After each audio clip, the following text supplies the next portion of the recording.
नमस्ते। आज एक छोटी सी नज्म से हल्की फुल्की शुरुआत करते हैं।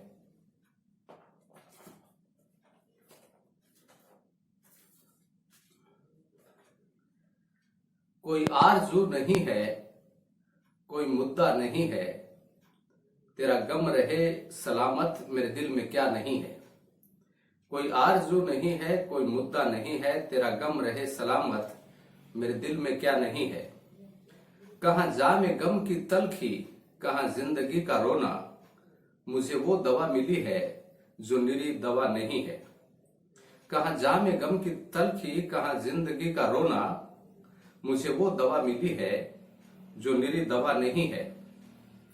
तू बचाए लाख दामन, मेरा फिर भी है ये दावा, तेरे दिल में मैं ही मैं हूं, कोई दूसरा नहीं है।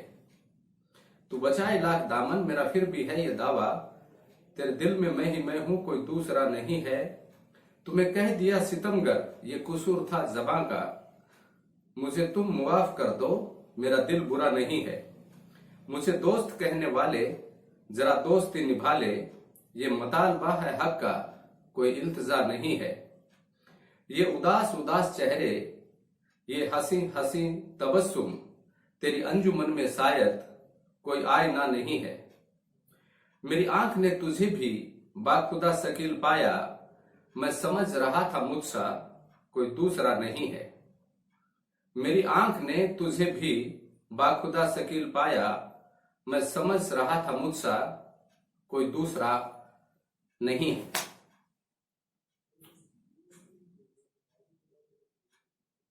एक तो जो सौंदर्य की बात है, तो उसमें हम ज्यादातर तो यही होता है कि हम अपने ही गुणों से, गरिमा से और सौंदर्य से प्रभावित रहते हैं। अपने ही मैं के दायरे से संबंधित, वो चाहे परिवार हो, समाज हो, जाति हो, धर्म हो, क्षेत्र हो, मैं के दायरे से जो जो बातें जुड़ी हुई है, उन्हीं के संबंध में हमें सौंदर्य, प्रेम, गरिमा, गुण, खूबी, खासियत, ये सब बातें नजर आती है। तो एक तो ये बात, और फिर हम कभी कभी दूसरों में भी हमें गुण नजर आते हैं, दूसरों में भी हमें सौंदर्य नजर आते हैं, मगर कभी कभी मेरी नजर ने तुम्हें भी बाखुदा शकील पाया, मैं समझ रहा था मुझसा कोई दूसरा नहीं है। ये तो कभी कभी ही होता है जब हमें दूसरे में भी गुण नजर आते हैं, गरिमा नजर आती है। तो ये जो बात है सौंदर्य बोध की और प्रेम की, ये जो बात हमने कही, इसमें हम सजगता में जो अनुभव करता है, जो मैं की जो भूमिका रहती है उसमें केंद्र के रूप में अनुभव करता की, उसको थोड़ा देखें। क्योंकि ये जो बात जो हम कह रहे हैं, मेरी नजर ने तुम्हें भी, मैं जो है वह खुद का सौंदर्य और खुद का सौंदर्य बोध और सारा जो है उसको अनुभव करने वाला मैं ही है। वही है अनुभव करता, वही केंद्र के रूप में अनुभव करता है उन सारी बातों को। और एक सौंदर्य बोध ऐसा भी होता है, एक सौंदर्य जीवन ऊर्जा में ऐसा भी होता है जब अनुभव करता नहीं होता और सौंदर्य और प्रेम ही लहरा रहा होता है जीवन ऊर्जा के रूप में, और वस्तुतः हम वही होते हैं। हमारे अंदर अलग से मैं के रूप में, अनुभव करने वाले के रूप में, अनुभवकर्ता के रूप में कोई केंद्र नहीं होता। तो हमारा जो आम जीवन है उसमें हम क्या महसूस करते हैं, कैसे चलती है ये बात, और ये भीतर के जगत की, साधना के जगत की बहुत बड़ी बात है। क्योंकि जब तक ये मुद्दा नहीं सुलझता तब तक बात आगे बढ़ती नहीं है, तब तक आगे भीतर कोई रूपांतरण नहीं होता है। मनुष्य की जो सारी पीड़ा है वह पीड़ा ही यही है कि वह अनुभव करता बना रहता है। वह कोई उसे अच्छा अनुभव हो जाता है, फिर उसको स्मृति में रहता है और फिर उसको बार बार याद करता है और चाहता है कि उसका दोहराव हो। और जीवन में कोई भी जो बात है, कोई भी जो घटना है, कोई भी जो अनुभव है वह दोबारा दोहरता नहीं, वैसा का वैसा। न तो भीतर मैं और जो मन का दायरा भी बहुत बदल जाता है, तो न तो मैं और मन वैसे रहते हैं और न बाहर की जो चीजें हैं वो वैसे रहती है और न वैसा कोई संयोग बाहर भीतर का बैठता है। पर न बैठे चाहे संयोग अनुभव करता है जो है, मैं जो है वह उस बात को, पुरानी यादों को, जिनको वो सौंदर्य बोध, प्रेम का बोध, जीवनता का और जीवन की बहुत महत्वपूर्ण अनुभव जिनको समझता है उनको याद किए चला जाता है।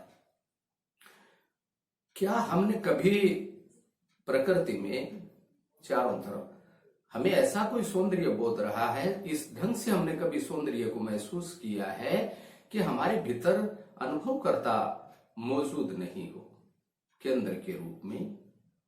और ये बात जड़ता के रूप में नहीं, सजगता। जड़ता में भी ऐसा होता है कि हम ध्यान ही नहीं देते, वो बात नहीं। जागावापन तो पूरा हो मगर मैं का केंद्र भीतर नहीं हो, ये बात महत्वपूर्ण है।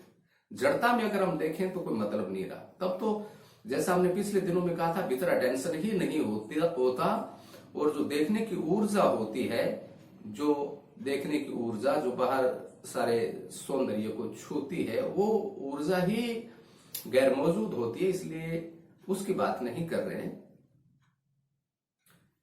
जिसमें ऊर्जा सक्रिय हो उसकी बात है, अटेंशन हो, अवेयरनेस हो, सजगता हो, देखने में प्राण हो, जान हो, उसकी बात है।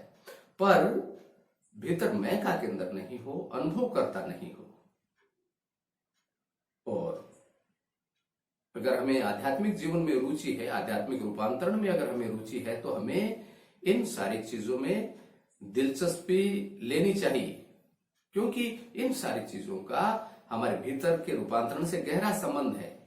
जब तक अनुभवकर्ता का ढांचा भीतर से गिरना शुरू नहीं होता, तब तक जीवन से जड़ता, उदासी और विषाद और ये सब जाते नहीं है। अनुभवकर्ता के साथ चलती है ये सारी चीजें। तो हम ऐसा एक जो अनुभव की प्रक्रिया चलती है जिसमें अनुभवकर्ता अलग नहीं हो, जिसमें हम ये भी न कहें कि मेरी नजर ने तुम्हें भी बाखुदा शकील पाया, मैं समझ रहा था मुझसा कोई दूसरा नहीं है।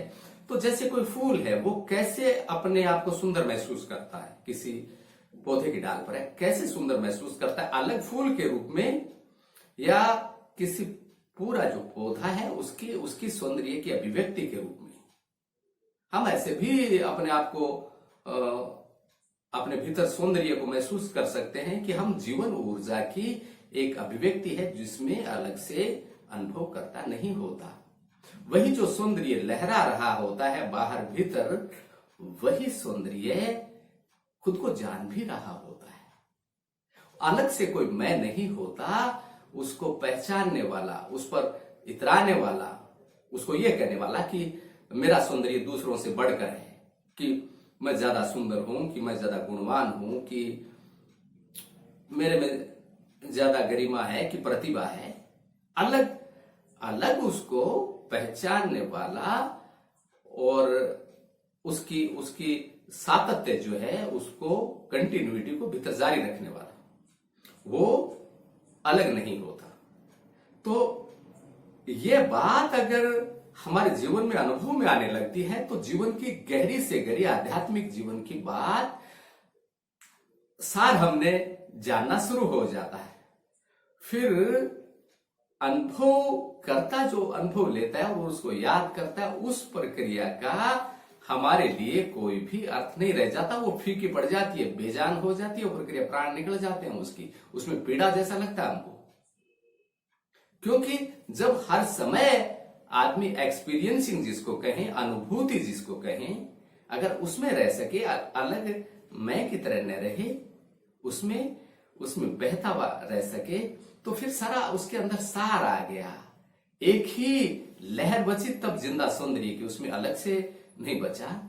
और ये बात भीतर के पूरे दायरे पर लागू होती है, हर तरह की बातों पर लागू होती है। वो हमारे भीतर जैसे अवलोकन चले तो अंदर चाहे कोई भी बात हो, अलग अनुभव करता नहीं हो, हर चीज एक ही देखने वाला और जिसको देखा जाना है वह एक ही प्रक्रिया हो। तो इस तरफ जहां अलग मैं का केंद्र न रहे और अंदर एक ऐसा सजगता की और प्रक्रिया चले कि उसके अंदर मैं की जो दीवारें हैं वो भी गिरने लगे, और मन से उसके मैं के और मन के जो फासले हैं वह गिरने लगे, और एक ही भीतर लहर चले, अनुभव करता अलग न रहे। जिसको हमने अभी कहा ना कि सौंदर्य को जानने वाला, महसूस करने वाला, देखने वाला उससे अलग नहीं रहे। तो इस दिशा में काम की बहुत जरूरत है, क्योंकि जब तक ये एक लहर और एक ऊर्जा, जब तक इसको हम इस रूप में महसूस नहीं करते तब तक सत्य भी हमारे लिए पुरानी बात है, बासी बात है। तब तक हम कहते हैं हमने सत्य को जान लिया, तो वो सत्य कोई अतीत का होता है, वर्तमान का नहीं होता। सत्य जान लेने का क्या मतलब, उसमें कोई जानने वाला अलग थोड़ा होता है। जो वर्तमान में हो, जिसमें अलग जानने वाला नहीं हो, और ये जो जीवन ऊर्जा है, इस पे ज्यादा नहीं कहेंगे, ये जो जीवन ऊर्जा है जिसमें अलग नहीं है, वही ऊर्जा अपने आप को जान भी रही है और वही है। तो इस दिशा में हम और आगे बातचीत करेंगे। ये सिर्फ एक भूमिका है, आसपास का है। अगर आप दिलचस्पी लेंगे तो इसमें बहुत आगे बढ़ेगी बात, और फिर वो बात वहीं पूरी करते हैं। मेरी नजर ने तुम्हें भी बाखुदा शकील पाया, मैं समझ रहा था मुझसा कोई दूसरा नहीं है। दूसरों में भी गुण देखें, एक में ही नहीं। चारों तरफ ये दुनिया सौंदर्य से, प्रेम से और गुण से भरी पड़ी है। चारों तरफ देखें, आंख को खुला रहे, सबसे सीखें। करेंगे और बात। धन्यवाद।